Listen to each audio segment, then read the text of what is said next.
the independent and small hotel groups have got an edge when it comes to embracing tech and being first movers into that space.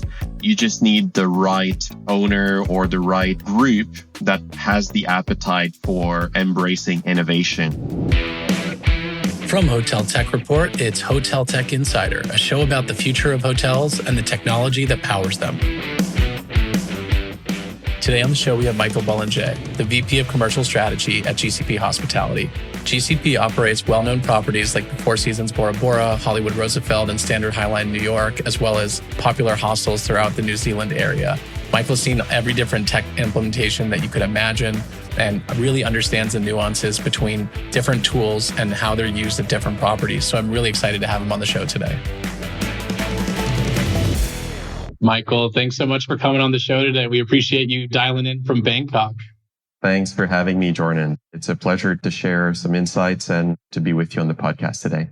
Absolutely. I'd love to get started by just talking about the history of the business and just generally the portfolio construction. What types of properties do you guys manage and how have you been growing lately? And just start from there. Sure. Great way to start. So GCP Hospitality is a management company. We're looking after a portfolio of about 35 accommodation providers, which ranges from luxury all the way down to hostels. So we've got a portfolio of properties across Asia Pac, Europe, and US.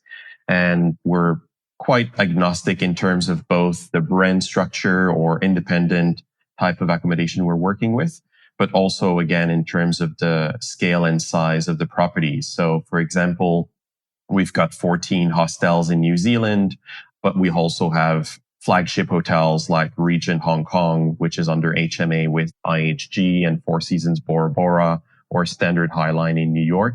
So that's, diverse portfolio of hotels. And obviously our involvement from a management perspective will differ, quite greatly in terms of what we can and cannot do, depending on the structure, depending on the brand as well, and depending on whether it's an HMA, a franchise, or independent. And especially in the tech perspective, I'm sure you can understand that some of the properties are a little bit more keep their cards close to their chest when it comes to their black box and what we can and cannot do with their systems, while other brands and companies we work with are a little bit more open and have allowed us to play a little bit more and have a bit more say into the tech. And obviously the independent properties that we're working with, we have more leeway and more flexibility to implement different tech or to make some adjustment to how we can deliver, both top line and bottom line optimization. So that's a little bit the portfolio in a nutshell. Quite a diverse one, very brand and structure agnostic. And at the same time, it makes it very tech agnostic in a sense.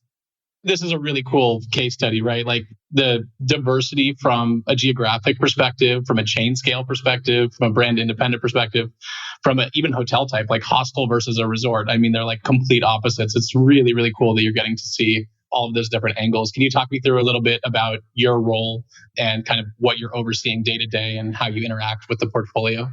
Sure. And again, it's going to differ greatly from a hotel that's under an HMA, where it's going to be more advising, following up on strategies, making sure that the tools that are in place from the brand are well utilized, because hotels that are under HMA, we have very little influence over the day-to-day operation. It's a little bit more, hands-off type of implication.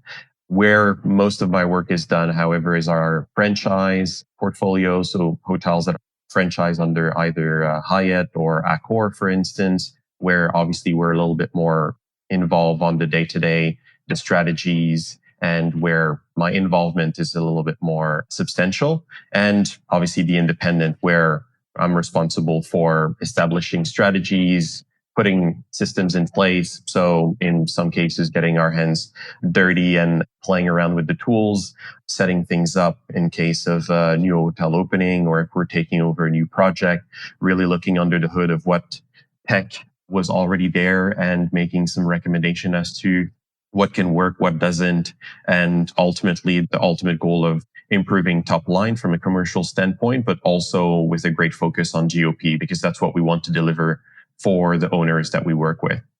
Is there an example of a hotel that was pre-opening where you put together the entire tech stack for them early on or had a big influence in that? Yeah, the portfolio in New Zealand was a pre-opening, or basically all of the hostels were closed during COVID, and we started working on that project in 2022. So about 4 or 5 months before the property started to reopen. So it gave us a lot of flexibility to decide what tech would go in. The challenge, I think, in that particular space is the hostel market, I feel, is very underserved from a tech perspective. So there's a couple of key vendors and key pieces that are working really, really well, but there's a lot of other components that haven't been really developed for hostels, and therefore has required us to look a little bit more closely as to what was going on. But that's probably the biggest, influence in terms of tech stack that we've had, and really going from all the way from PMS to key card, mobile check-in, and so on. Because it's also the interesting part about hostels is that it's a product that lends itself so well for tech innovation, because both the products and the demographic of the customers are very tech savvy. The demographic is Gen Z. They're not afraid of a check-in kiosk or mobile app. They're actually quite happy to do everything online. So we had a large focus on automation and making sure that the entire tech stack was as optimal as possible. So that's probably the biggest case study that we've had in the recent years. Why do you think hostels are underserved? Just the biggest players don't have as much incentive because it's a more niche and very different use case by selling kind of multiple beds in the same room? I think it's lack of understanding, first and foremost, and the tools were just not built for that specific purpose. So beds versus rooms is probably the biggest hurdle that we're seeing from a BE perspective, for instance. So we've really struggled to find booking engine that would actually allow us great merchandising of beds versus full dorm versus private rooms. PMS, obviously, there's been a lot of development in that space. So we're using Mews for those properties. So it's very agile, very flexible. And I think that's been probably the best use, or one of the best decisions for the PMS that we've made, because it is very flexible, at least from a user standpoint. Probably from a financial standpoint, it's a little bit different in terms of financial report I'm talking about. And I think the team at Mews is recognizing that now. But, we had a few heated discussions with our finance team early on, because the financial reports is a little bit different with Mews. The absence of a night roll or night audit was something that was a bit of a shock for seasoned hoteliers like ourselves. We're used to a very different way of working. So it took a little bit of adaptation early on from more of the back of house operation. But front of house was very easy, very seamless, very easy to use. And what other tools do you love for hostels that you feel like have developed the capabilities necessary to make life easier? We're not working with them yet, but we're excited about what Flyer is doing. So Pace Revenue.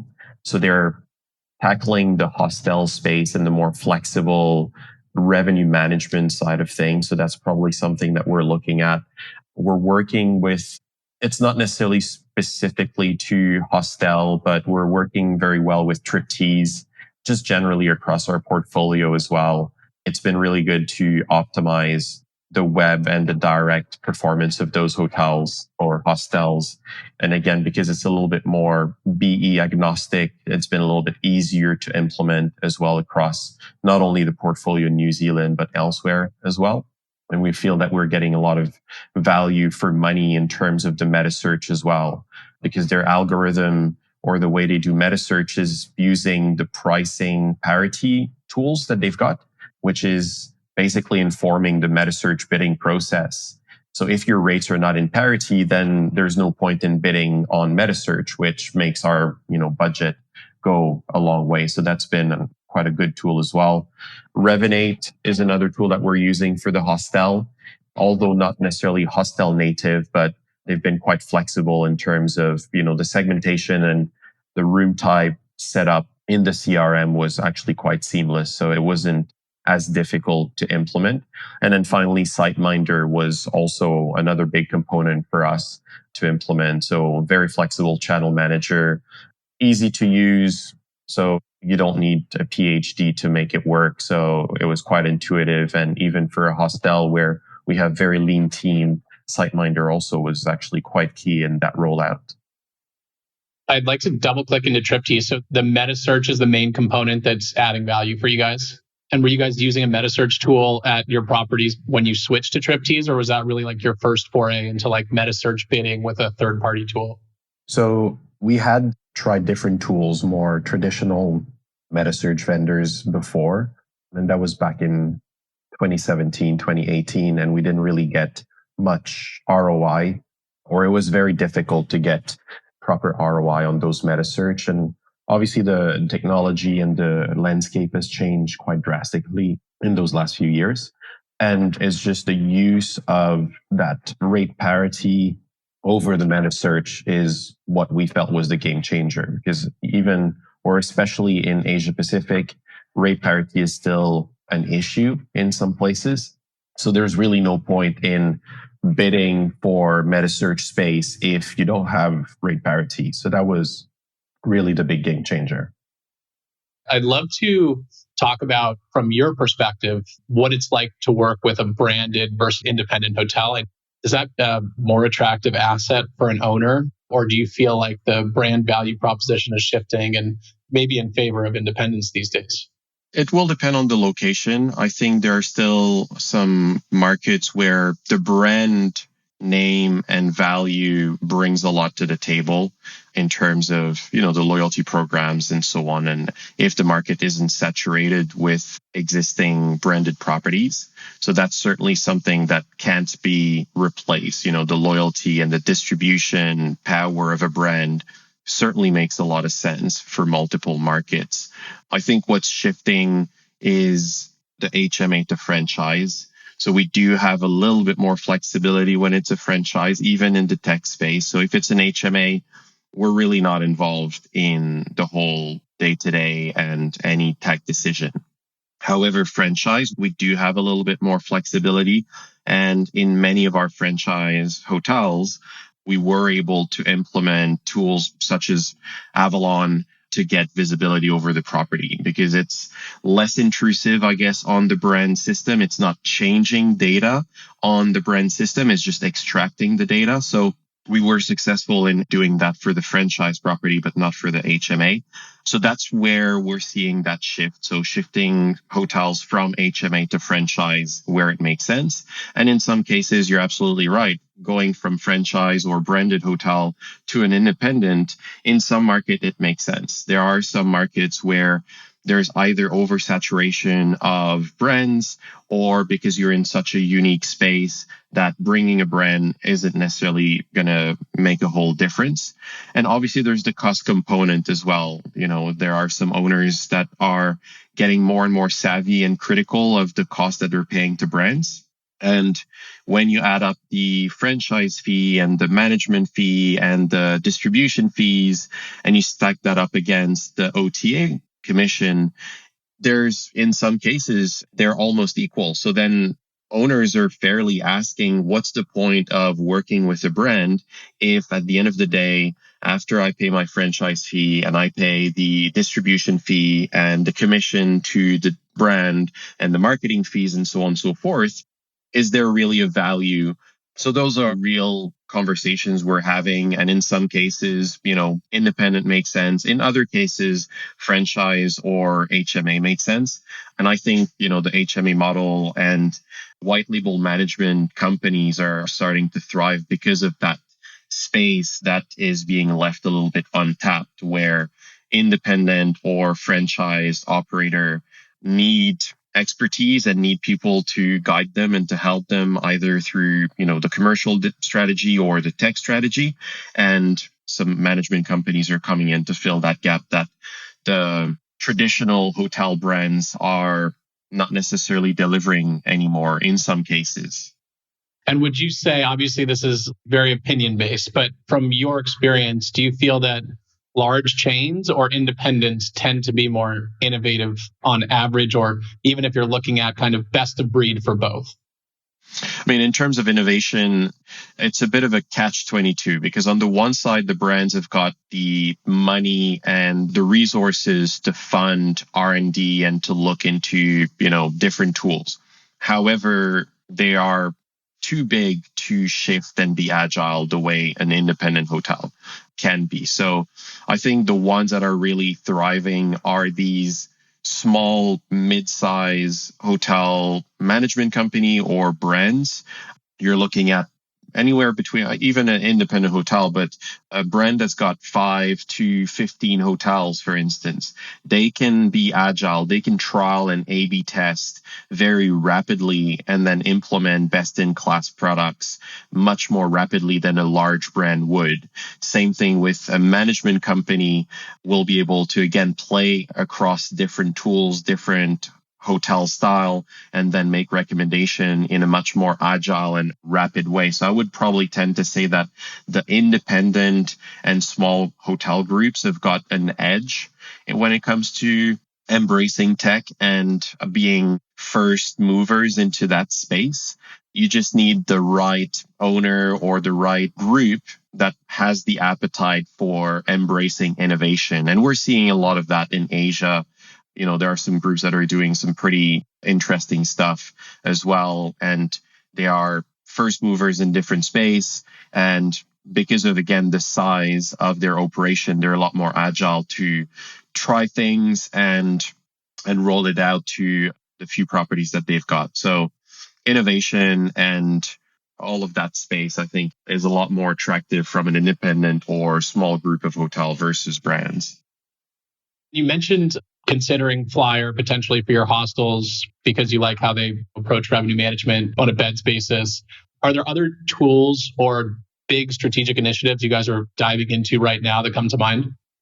I mean, the big priorities that we're looking at is BI, but for the entire hotel financial performance. So total revenue management and financial performance. So that's basically one of the key focus that we're looking at, so that beyond just the top line revenue of rooms, we want to make sure that we have visibility over basically all of our hotels across total revenue management and also expenses. So that's one of the area that I'm focusing on. Some other areas that we're obviously keeping an eye out for is cybersecurity. I think, we're not talking about it enough, but there's still some tools and vendors that don't have multi-factor authentication or don't have passkey. So that's definitely something that either weed out early in the stage, in the exploration stage with the vendor. If they don't have that level of security, that's basically just a no-go. And over the last 12 months, we really went hard on the existing vendors to make sure that they're implementing that. And that's been successful across all of our partners. So great to see that, all of our partners have jumped on board and provided us with, that level of cybersecurity that we need. And obviously the adoption of AI, whatever way, shape, and form that's going to take in terms of, automation. I think there's still a lot of misunderstanding as to where that's going to land for hotels, because there's so many ways to adopt that, whether it's revenue generation, revenue management systems, or whether it's guest-facing technology through chatbot and more personalized guest experience. So obviously everyone's talking about AI, but I think up until now, it hasn't been the tangible silver bullet that everyone was hoping for. And I think we still have a little bit of a way to go. I think from my side, maybe selfishly, what I'm waiting for is for a channel manager that will use AI to do rate mapping and room type mapping across all of our channels. It's such a redundant and easy low-hanging fruit from a technical standpoint. You want to create a new promotion, you create it in your PMS, you create it in your channel manager, you create it in your RMS, and you have to recreate it in all of the OTAs as well. That's, very redundant. And when you start doing that across, multiple properties or multiple times a year because you've got new promotion popping up, or maybe you're changing your room configuration, that's, one area that I'm waiting for either a PMS or a channel manager or RMS to really grab that automation of mapping. It's such a, again, to me, a menial, redundant task that could be automated and would save revenue and distribution managers a lot of time everywhere. And are any of your existing vendors, do you feel like they've built any tools where, like for us, we have customer support on our site through Intercom, and it's like Intercom launched their chatbot, and it was like we have 700 plus customers around the world, all different time zones. And it was like we turned this on. It's called Fin. Oh my God, like 80% of our support tickets are gone. Have there been any aha moments yet, or it's still early? Like I know Lighthouse launched Smart Summaries. It's more of a explainer around different rate environments and competitive rates and everything like that. Have any of your tools launched anything that really gave you an aha moment? Nothing yet. I mean, chatbots, we're working with Hi Jiffy, and obviously they've been gradually improving their chatbot functionality from an AI perspective. So that's been helping in reducing the number of conversation that need to be handled by a human. So that's obviously one of the, again, low-hanging fruit.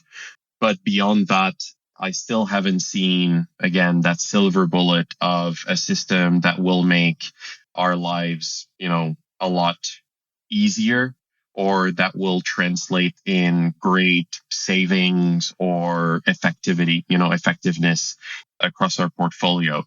We've been talking again, Flyer, their BI is quite interesting because you can prompt the BI to write the reports. We've been very interested in Avio and Alora AI from a BE perspective. So the whole personalization of the booking journey.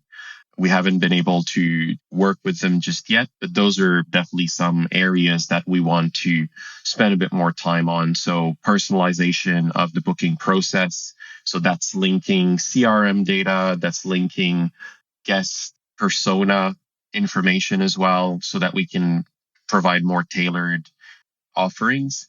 And then all of the back of house, can we automate more of our weekly reports? And, you talked about Lighthouse. So that commentary about what's going on in the market. So instead of having a revenue analyst having to write a PowerPoint about market performance and market outlook, that is the kind of thing that, again, giving Lighthouse example, then the context of why rates are changing, the context of what is happening in the market is something that will also help in terms of the efficiency of our team, just to do commentaries about what's going on so that in our weekly and monthly reports and monthly meetings, we don't have to write the whole deck. An AI can do that based on the data from our BE and our BI. So an AI can basically crunch all of that. What was happening in OOTA, what's happening in our BI, what's happening in the PMS. And therefore, this is the 3 or 4 page summary that we can share with owners or that we can share with GMs. So those are certainly some areas that we're hoping that the few partners we're working with are going to develop and launch very soon. Why don't you think the CRM guys have done this yet? It seems crazy to me in the world of AI to have a marketing manager on property drafting an email for families. To me, the AI should be building hyper personalized segments and then sending hyper personalized messages. Have you seen any developments on the CRM side in that direction? Not to the level that you're describing. So there is some improvement in that segmentation where the CRM can build different, A/B testing or different messages based on the segments that you're creating, but not to the level that you're describing. And, I would take that a bit further. And I think at some point, the CRM needs to be a little bit more the focal point of the tech versus the PMS. For me, the PMS is the transactional piece. It's the cash register. The CRM is where I think there's a lot of opportunities, whether it's, that EDM creation or personalization on the BE and the guest journey. But I think for decades now, the central decision-making process has been around the PMS. And I think that needs to shift to the CRM.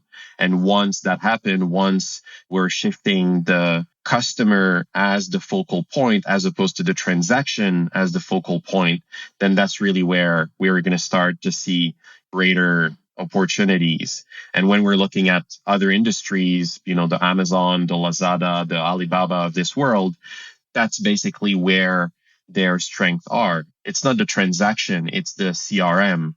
It's the customer, the understanding of the customer journey, what they like, what they might buy, because if people in their area or with a similar demographic bought such and such item, then you're putting that item in front of them. So it's the same thing, I think, for hotels, but because the PMS is a central point and not the CRM, then we have this disconnect between, focusing on the transaction as opposed to focusing on the customer.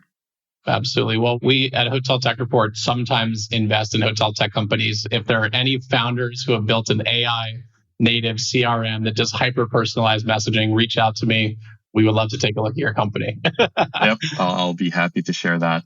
Awesome. Well, Michael, this has been such a great conversation. I would love to do a follow-up at some point. You have so much diversity in terms of what you're seeing and experience in hostels and ultra luxury, and from Four Seasons Bora Bora to like a hostel in New Zealand to like the standard Highline. We could talk forever. I'd love to do this again and do a follow-up. But for this conversation, I usually like to end with asking, what is one thing about the hotel industry or hotel technology specifically that you hold to be true that you think most people would disagree with? I mean, I touched a little bit on it earlier about payments, and I think there's just this focus on credit card and Apple Pay and Google Pay. And obviously it's driven by where the money comes from, Silicon Valley and North America and Europe, where adoption rate of credit card is a little bit more prevalent compared to the rest of the world. But I think the payment gateway and the payment processing is, I think, one area that I think is, again, undervalued. And hoteliers are, I think, misguided in thinking of the payment gateway as a ANG P&L line because it falls under credit card commission as opposed to IT. And I think that conversation is not happening enough in terms of opportunities to really look at payment, both in terms of the methods of payment. Like I said, there's a lot of bank transfers happening here in Asia or digital wallets that are being used. And I think this focus on just credit card and Google Pay and Apple Pay is a bit misguided in a global industry. And I think there needs to be a little bit more innovation in that space, but also at hotel level, I think GMs and revenue leaders and FCs need to rethink the credit card P&L line versus IT and really start challenging that a lot more, because I think there's a lot of missed opportunities. And because the credit card commission sits in one bucket and the IT sits in another, the stakeholders are not necessarily aligned, or they're not realizing that there's an opportunity to do better. So I think that the payment is, I think, one of the low-hanging fruit that I think more players should pay attention to. And I'm watching that space, very closely. I don't know if it's going to come from one of the existing players or if it's going to be some of the other more fintech providers that are going to come in and crack this case of, bank to bank and cash transfers. I'm thinking of Revolut. I'm thinking of Wise. Those are potentially players that can come in and help solve some of these issues where the underbanked or the people that aren't using credit card as much, I think, can be tapped into. And then there's the fee associated with credit cards that I think we're also not talking about enough anymore, because it's rising because there's, again, a little bit more adoption on that side. And again, because the decision making sits between different stakeholders, it's not happening enough. Well, Michael, thanks so much for making the time today. I'm glad we were able to finally make this happen, given that you're traveling all around the world and I've got kids getting me sick every week. So thanks so much for making the time. Thanks a lot, Jordan. It's been a blast. And hopefully we can catch up again. Absolutely.